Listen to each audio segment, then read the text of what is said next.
Good morning. Today I am going to teach the new lesson use of it.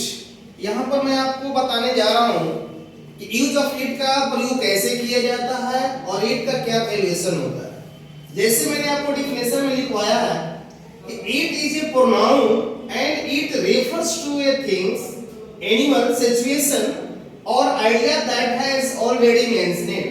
It एक pronoun है जो हमारे non living things के बदले में आता है। जैसे आप लोग जानते हैं कि चेयर हो गया तो चेयर का प्रोनाउन इट होता है, एग हो गया एग का प्रोनाउन आपका इट हो गया, तो इट एज अ सब्जेक्ट के रूप में भी काम करता है और इट जो है एक प्रोनाउन के रूप में भी काम करता है। जैसे इट हमारा डिफरेंट टाइप सिचुएशन में भी काम करता है, जैसे किसी ईयर को इंडिकेट करना हो या डे का इंडिकेट करना हो या मंथ का इंडिकेट करना हो, किसी भी चीज का अगर सिचुएशन जैसे जैसे आती है, दिन बताना हो, साल बताने हो, महीने बताने हो, ऋतुएं बताने हो या किसी प्रकार की शताब्दी को बताना होता है, तो इस तरह के सिचुएशन में हम क्या करते हैं, इट का प्रयोग करते हैं। ठीक है, तो मैं आपको आगे बताने जा रहा हूं कि इट जो है समय का भी इंडिकेट करता है। इट क्या करता है, समय का भी इंडिकेट करता है। जैसे आपको समय में कोई पूछता है कि आपकी घड़ी में कितना बजा हुआ है, 4 बजा हुआ है, 5 बजा हुआ है, 3:30 बजा हुआ है, 10:30 बजा हुआ है, तो आप उस सिचुएशन में क्या हो जाते हैं, कंफ्यूज पड़ जाते हैं। तो कंफ्यूज पड़ने से पहले आपको ध्यान देना है कि हमें उसके रूल और स्ट्रक्चर के बारे में थोड़ी सी जानना जरूरी होती है। जैसे आपको यहाँ पर मैंने बताया, यहाँ पर A B C D E करके मैंने सारा आपको स्ट्रक्चर को इस बोर्ड पे मैंने लिखा है। जैसे वो क्लॉक होता है टाइम इंडिकेट करने के लिए, जैसे कि बजना, कोई सी क्वांटिफिकेशन होता है कि 8 बजा है तो मैं डालता हूं डायरेक्टली कि 8 o'clock, वो डायरेक्टली होता है 8 o'clock, लेकिन उसमें प्रोनाउन डालना है। क्या प्रोनाउन डालना है, इट इज 8 o'clock। अगर आपको साढ़े का और बात करना है तो हाफ पास्ट होता है, क्वार्टर टू करना होता है तो पौने की बात हो रही है, क्वार्टर पास्ट होता है तो सवा की बात करनी होती है, टू का बात होता है तो टू मींस कम की स्थिति का दायरा करता है, और पास्ट होता है वह ज्यादा की स्थिति का दायरा करता है। जैसे आपका ट्रांसलेशन है, 7 बजा है, अगर किसी भी अगर सेंटेंस का यदि हमारा सब्जेक्ट यदि मालूम नहीं चलता है, तो सब्जेक्ट यदि मालूम नहीं चलता है तो वहां पर इंट्रोडक्टरी में इट का प्रयोग करता हूं। It is A pronoun but it is a subject. It A pronoun भी है और इट मेरा क्या है, एक सब्जेक्ट भी है। जैसे 7 बजा है तो डायरेक्टली मैं यहाँ पर इट का व्यवहार करके और मैं डायरेक्टली लिखूंगा क्या, इट इज 7 और वो लिख देंगे और क्लॉक, इट इज 7 o'clock, 7 बजा है। कुछ करना नहीं है, जहां पर क्वांटिफिकेशन जहां टाइमिंग होती है वहां क्वांटिफिकेशन टाइमिंग में आपको इट इज का व्यवहार करना है, और जो आपका पॉइंट में अगर वहां पर नंबरिंग होता है बस उसको लिखकर और हम वो क्लॉक कर देते हैं। उस तरह हमारा 7 बजा है। यदि 8 बजा है इट इज 8 o'clock, 9 बजा है इट इज 9 o'clock। इस तरह करके क्या करते हैं, ट्रांसलेशन को बना लेते हैं। जैसे मेरा आगे है 6:30 बजा है, 6:30 बजा है यानी हाफ पास्ट, तो उसमें क्या करेंगे, इट इज का व्यवहार करेंगे। डायरेक्टली क्या लिखेंगे, इट इज हाफ पास्ट लिखेंगे, और कितना 6 बजा है, इट इज हाफ पास्ट 6 कर देंगे तो हमारा 6:30 बजा है।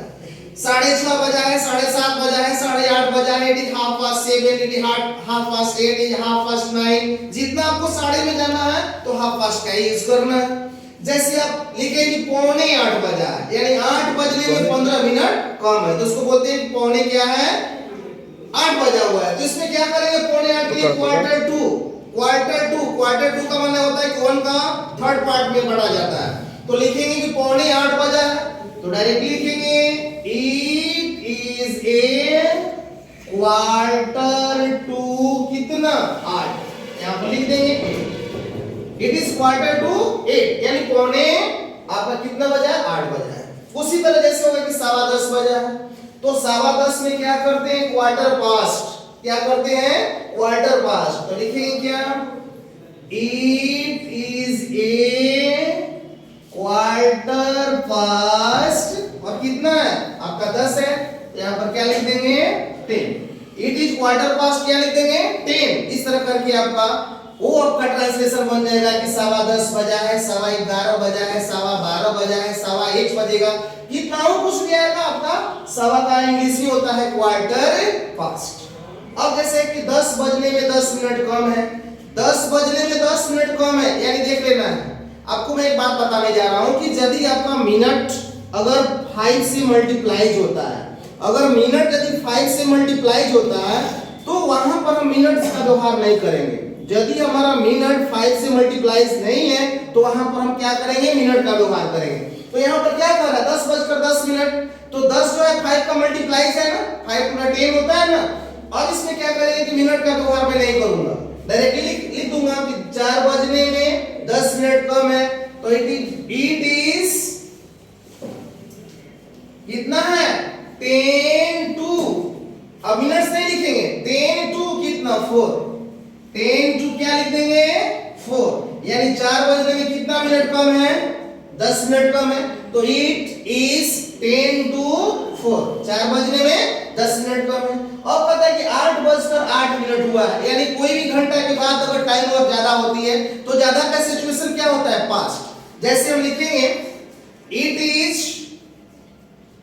8 कितना हुआ ज्यादा 8, इट इज 8 पास्ट, यहां पर लिख देंगे पास्ट और यहां पर क्या लिख देंगे 8। अब ध्यान दीजिएगा, लेकिन यहां पर ध्यान देना कि 8 जो है 5 का मल्टीप्लाइज नहीं है, तो यहां पर क्या मैंने छोड़ दिया है इट इज 8 मिनट, यहां पर क्या लिख देंगे मिनट्स, और मिनट्स लिखने के बाद में तो पास्ट क्या लिखेंगे 8। हमेशा टाइम इंडिकेशन में आपको हमेशा मिनट्स और मिनट पर व्यवहार करना है कि मिनट मेरा कहां यूज होता है। मिनट वहीं यूज होगा जहां पर 5 का मल्टीप्लाइज नहीं होता है, जहां पर 5 का मल्टीप्लाइज अगर मिनट से होता है तो वहां पर हम मिनट्स का व्यवहार नहीं करते हैं, और जहां पर 5 का मल्टीप्लाइज अगर मिनट से नहीं होता है तो वहां पर हम मिनट का व्यवहार करते हैं। तो आप लोग इस सिचुएशन के माध्यम के द्वारा आप किसी भी तरह की घड़ी को देख सकते हैं, टाइम को बता सकते हैं कि मेरा 8 बजा है, 7 बजा है, 7:30 बजा है, 8:15 बजा है, 7:45 बजा है, 9 बजा है।